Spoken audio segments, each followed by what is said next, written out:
Assalamualaikum warahmatullahi wabarakatuh. Perkenalkan, nama saya Muhammad Rafli Ardiansyah, NIM 8111419339. Di sini saya akan membuat video menjelaskan tentang tanggung jawab negara di dalam hukum internasional untuk memenuhi nilai UAS saya hukum internasional. Yang pertama, ada prinsip kesetaraan. Dalam sistem hukum internasional, kedaulatan suatu negara diakui secara utuh sehingga tercipta kesetaraan di antara negara-negara. Tanggung jawab negara muncul supaya tidak terjadi penyalahgunaan kedaulatan suatu negara tersebut, sehingga dalam mendapatkan hak suatu negara tidak melanggar hak negara lain. Jadi dalam negara untuk mendapatkan suatu hak yang mereka inginkan, dia tidak perlu untuk menyalahi hak negara lain atau melanggar hak negara lain itu. Maka saling menjaga sesama hak antara negara yang satu dengan negara yang lain. Dan apabila terdapat tindakan-tindakan melawan hukum, suatu negara dapat diminta pertanggungjawabannya. Lalu, faktor munculnya tanggung jawab negara itu di dalam draft Article of Responsibility of States for International Wrong Acts di 2001 disebutkan bahwa setiap tindakan yang dipersalahkan oleh hukum internasional akan menimbulkan tanggung jawab bagi negara tersebut. Yang dimaksud dengan tindakan tersebut adalah tindakan action dan kelalaian atau omission dengan syarat satu, adanya suatu kewajiban hukum internasional. Di sini adalah suatu kewajiban untuk hukum internasional untuk menjaga hubungan antara negara satu dengan negara yang lain. Yang dua, adanya suatu perbuatan atau kelalaian yang melanggar kewajiban hukum internasional. Di sini harus adanya perbuatan yang menimbulkan kelalaian yang menjadikan dia melanggar suatu hukum internasional, kewajibannya itu, kewajiban hukum internasional. Yang ketiga, adanya kerusakan atau kerugian sebagai akibat adanya tindakan yang melanggar hukum atau kelalaian. Lalu, ada teori-teorinya. Yang pertama ada teori resiko atau risk theory. Yang kedua ada teori kesalahan atau fault theory. Yang pertama, teori resiko terlebih dahulu, yaitu penjelasannya itu suatu negara mutlak bertanggung jawab atas setiap kegiatan yang menimbulkan akibat yang membahayakan walaupun kegiatan itu mempunyai legalitas hukum.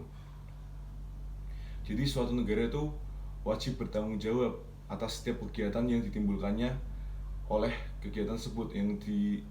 Maksudnya negara tersebut harus bertanggung jawab atas segala kegiatan yang dilakukannya walaupun itu memiliki legalitas hukum. Lalu teori kesalahan, fault theory. Tanggung jawab negara muncul pada saat perbuatan negara tersebut dapat dibuktikan mengandung unsur kesalahan, yaitu dilakukan dengan sengaja untuk beriktikat buruk atau sengaja melakukan sebuah kelalaian yang tidak bisa dibenarkan. Lalu ada yang namanya imputabilitas. Di sini imputabilitas adalah prinsip untuk menghukum individu dalam hukum pidana internasional. Dalam hukum pidana internasional, meski kategori kejahatan disebut sebagai state crime, pertanggungjawabannya tidak dikenakan kepada negara melainkan kepada individual atau agen yang mewakili negara tersebut. Jadi di sini pertanggungjawabannya tidak kepada negaranya, tapi kepada individual atau agen-agen yang mewakili negara tersebut untuk melakukan sebuah kategori kejahatan itu yang masuk dalam hukum pidana internasional. Lalu sini ada pembelaan. Menurut rancangan konvensi tentang pertanggung jawab negara ILC tahun 1970 dan 1980, kategori pembelaan atau defense meliputi 1. Suatu negara dipaksa oleh negara lain untuk melakukan tindakan melawan hukum. Di sini yaitu suatu negara itu dipaksa oleh negara lain untuk melakukan tindakan yang melawan hukum. Jadi di sini ada negara yang untuk berkeinginan untuk negara lain itu mendapat kerugian dengan menghasut untuk negara lain untuk melakukan kegiatan atau tindakan yang melawan hukum. Jadinya negara yang melakukan tindakan tersebut dapat dijatuhi hukum internasional tersebut. Lalu nomor 2, suatu negara melakukan tindakan dengan persetujuan negara yang dirugikan.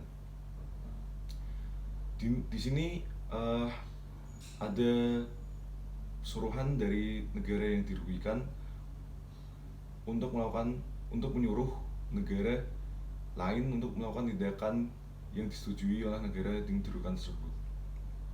Nomor 3, suatu negara melakukan tindakan sebagai upaya perlawanan yang diperbolehkan atau yang bisa disebut countermeasures. Yang keempat, adanya force majeure atau keadaan yang sangat membahayakan. Di sini pembelaannya dapat diterima apabila adanya force majeure atau keadaan yang sangat membahayakan.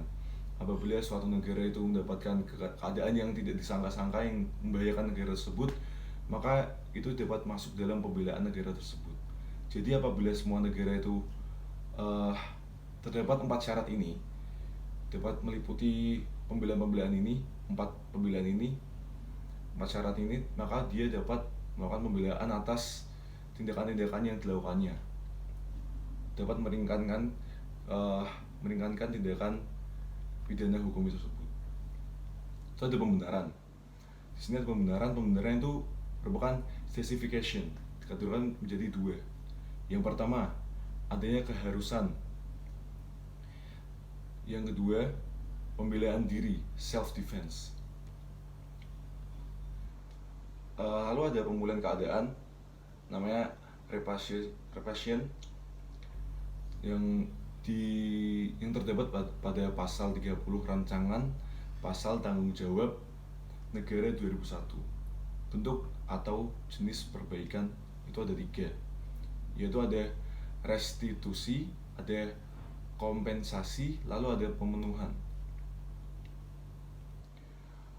Lalu ada perlindungan terhadap orang asing. Ini dasarnya setiap negara berkewajiban untuk tidak memperlakukan buruk negara asing yang tinggal di dalam wilayah negaranya. Apabila negara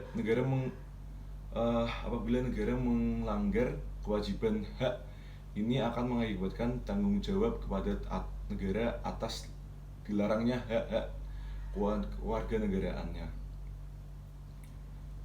Jadi di sini apabila ada warga negara asing yang tinggal di negara Indonesia ini, maka warga Indonesia tidak boleh bertindak buruk pada warga negara asing tersebut, yaitu semua berlaku pada setiap warga negara sih, tidak hanya kita kepada warga negara asing yang tinggal di Indonesia, tapi tentu juga kepada warga negara Indonesia sendiri. Kita harus bersikap baik, tidak boleh bersikap buruk. Lalu tanggung jawab ini bersandar pada 2 hal, yaitu hubungan suatu negara dengan tindakan yang melanggar hukum dilakukan oleh pejabat-pejabatnya. Lalu yang kedua, kemampuan negara untuk mengklaim atas nama warga negaranya. Jadi di sini apabila kita melakukan tindakan yang buruk terhadap warga asing, maka itu dengan otomatis akan menyontreng nama buruk negara kita, negara Indonesia, di mata dunia, mata internasional dunia. Di sini ada contoh perlakuan buruk yang mengakibatkan tanggung jawab negara. Yang pertama, penganiayaan atas negara asing. Tadi saya sudah jelaskan. Yang kedua, nasionalisasi tidak sah atas perusahaan atau properti milik warga negara asing. Lalu yang ketiga, kegagalan menghukum para individu atas suatu penyerangan. Lalu yang keempat, adanya cedera langsung kepada warga negara asing. Di sini sangat ditegaskan bahwa dilarangnya kita untuk bertindak buruk pada warga negara asing yang tinggal di sini, agar itu dapat menjaga hubungan antara negara Indonesia dengan negara yang lain. Itu merupakan hubungan internasional. Jadi di sini sangat ditekankan bahwa kita harus saling menjaga hubungan antar negara. Lalu ada standar perlakuan terhadap orang asing. Pertama ada International Minimum Standard, ada National Treatment Standard. Lalu eksploitasi. Ini merupakan tindakan nasionalisasi perusahaan-perusahaan asing oleh negara yang baru merdeka untuk memajukan perekonomian negara tersebut. Eksploitasi ini merupakan suatu pelanggaran hukum jika tidak memenuhi syarat-syarat eksploitasi, yaitu yang pertama, dilakukan untuk kepentingan umum. Yang kedua, ganti rugi yang tepat. Yang ketiga, non-diskriminatif. Yang pertama dilakukan untuk kepentingan umum. Di sini tindakan eksploitasi apabila hanya mementingkan kepentingan individu atau kepentingan kelompok, maka itu kan jatuh kepada pelanggaran hukum. Maka kita harus mementingkan kepentingan umum sih katanya. Yang kedua, ganti rugi yang tepat.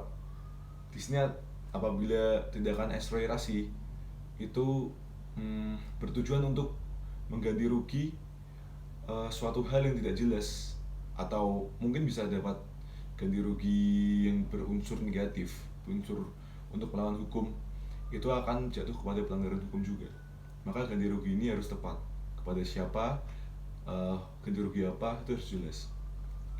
Non-diskriminatif.